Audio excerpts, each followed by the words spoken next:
Hi everyone. सबसे पहले आप सभी का इस चैनल पे स्वागत है। मैं आज आप सभी के बीच 10 पॉलिटिकल साइंस का ऑब्जेक्टिव क्वेश्चन कराने जा रहा हूं, जो कि एग्जाम की दृष्टि से काफ़ी वीवीआई है। और इस 10 क्वेश्चन में से प्रत्येक वर्ष कम से कम 2 या 3 क्वेश्चन पूछे ही जाते हैं। तो चलते हैं हम लोग अपने इस क्वेश्चन की तरफ। और जो हमारे फर्स्ट क्वेश्चन है वो है, राज्यों के राज्यपाल की नियुक्ति कौन करता है? ऑप्शन फर्स्ट है प्रधानमंत्री, ऑप्शन सेकेंड है राष्ट्रपति, ऑप्शन थर्ड है लोकसभा के अध्यक्ष, ऑप्शन चौथा है भारत के प्रधान न्यायाधीश। तो चलिए, आप लोग को पता चल गया होगा इसका आंसर क्या है। तो जी हाँ, इसका जो आंसर है वो है राष्ट्रपति। कौन है? राष्ट्रपति। सेकेंड क्वेश्चन की तरफ हम आते हैं। और जो हमारा सेकेंड क्वेश्चन है, राज्यसभा के सदस्य का चुनाव होता है। ऑप्शन फर्स्ट है मेरा 3 वर्षों के लिए, ऑप्शन सेकेंड है 5 वर्षों के लिए, ऑप्शन मेरा थर्ड है 6 वर्षों के लिए, और ऑप्शन फोर्थ है मेरा 7 वर्ष के लिए। तो जी हाँ, जो राज्यसभा के सदस्य का जो चुनाव होता है वो 6 वर्षों के लिए होता है। कितने वर्षों के लिए होता है? 6 वर्षों के लिए। और मेरा जो थर्ड क्वेश्चन है वो, निम्न में से कौन सा अनुच्छेद भारतीय संविधान के संशोधन से संबंधित है? अनुच्छेद 356 ये मेरा फर्स्ट ऑप्शन है, अनुच्छेद 268 मेरा यह सेकेंड ऑप्शन है, थर्ड ऑप्शन मेरा है अनुच्छेद 368, और चौथा ऑप्शन मेरा है अनुच्छेद 370। जी हाँ, मेरे भारतीय संविधान के जो संशोधन से संबंधित जो अनुच्छेद है वो 368 है। क्या है? 368। इसके बाद हम लोग आ रहे हैं चौथे नंबर प्रश्न पे। निम्न में से कौन संवैधानिक संशोधन पंचायती राज व्यवस्था से संबंधित है? तो ऑप्शन मेरा फर्स्ट है 72वां संशोधन, ऑप्शन सेकेंड मेरा है, ये मिस्टेक से हो गया होगा पीडीएफ बनाने में, ये सेकेंड है मेरा 42वां संशोधन, और मेरा जो थर्ड ऑप्शन है यह है 73वां संशोधन, और जो चौथा है इनमें से कोई नहीं।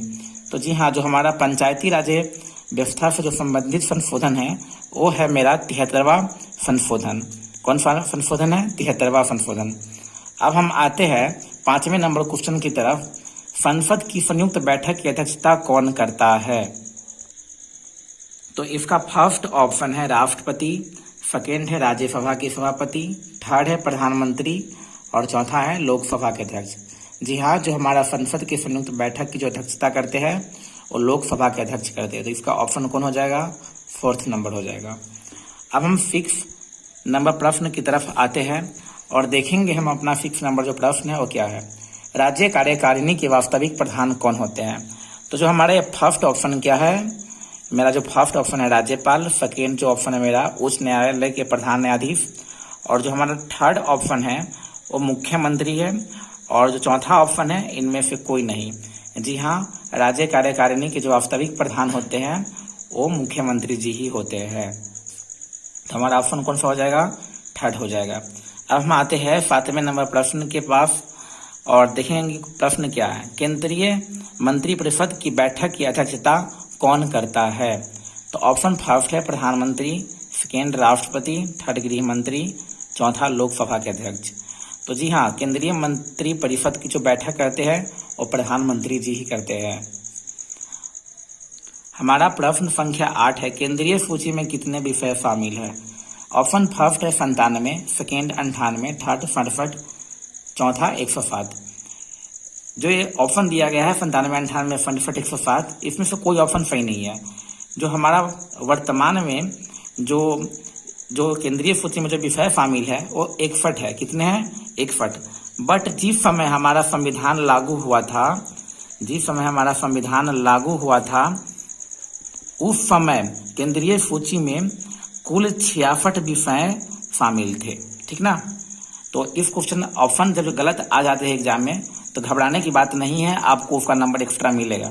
लेकिन जब ऑप्शन 61 आएगा वर्तमान में तो 61 मारिएगा। लेकिन जब क्वेश्चन यह आएगा कि संविधान लागू होने के समय केंद्रीय सूची में कितने विषय शामिल थे तो आपको 66 करना होगा। लेकिन जब वर्तमान में भी आएगा क्वेश्चन तो आपको 61 करना पड़ेगा। ठीक है? तो बढ़ते हैं हम लोग 9 नंबर क्वेश्चन पे और देखते हैं कि प्रश्न क्या है।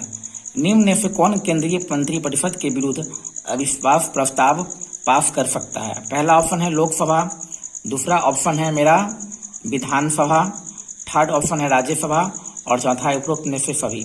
जी हाँ, केंद्रीय मंत्रिपरिषद के विरुद्ध अविश्वास प्रस्ताव पास करना इन तीनों का अधिकार है, अर्थात इसका जो ऑप्शन है उपरोक्त में से सभी हो जाएगा। ठीक है, अब हम लोग बढ़ते हैं 10वें क्वेश्चन की तरफ। सर्वोच्च न्यायालय के एक न्यायाधीश का कार्यकाल होता है। ऑप्शन फर्स्ट है 60 वर्ष की आयु तक, ऑप्शन बी है 65 वर्ष की आयु तक, ऑप्शन जो मेरा थर्ड है वो है 75 वर्ष की आयु तक, और ऑप्शन जो मेरा 4 है वो है 70 वर्ष की आयु तक। तो इसका जो मेरा राइट आंसर है वो हो जाएगा 65 वर्ष की आयु तक। तो जो सर्वोच्च न्यायालय के एक न्यायाधीश जो होता है उसका कार्यकाल जो होता है 65 वर्ष की आयु तक होता है। मैंने अभी आप लोगों को जो ये 10 ऑब्जेक्टिव क्वेश्चन कराया है, इसमें से आपके एग्जाम में प्रत्येक वर्ष जो ये पेपर 3 है इसमें से 2 या 3 क्वेश्चन प्रत्येक वर्ष आते ही आते हैं। इसी प्रकार मैं आप लोगों को 50 प्रश्न करवाऊंगा। कितने करवाऊंगा? 50, जिसमें से आपके एग्जाम में से 7 से 9 प्रश्न जरूर आएंगे, जो कि आपका मार्क्स बढ़ाने में काफ़ी अहम भूमिका निभाएगा। तो हम लोग अब मिलेंगे अपने इसी पार्ट 2 के साथ नेक्स्ट अगले दिन, और जो हमारा वो जो प्रश्न संख्या होगा वो 11 से 20 तक होगा। मैं आप लोगों को टोटल 50 क्वेश्चन करवाऊंगा, जिसमें से आप लोगों को कितना आएगा 8 या 9 क्वेश्चन पक्का एग्जाम में टैली करेगा। ठीक है, तो हम लोग मिलते हैं अपने अगले वीडियो में। तब तक के लिए धन्यवाद, बाय।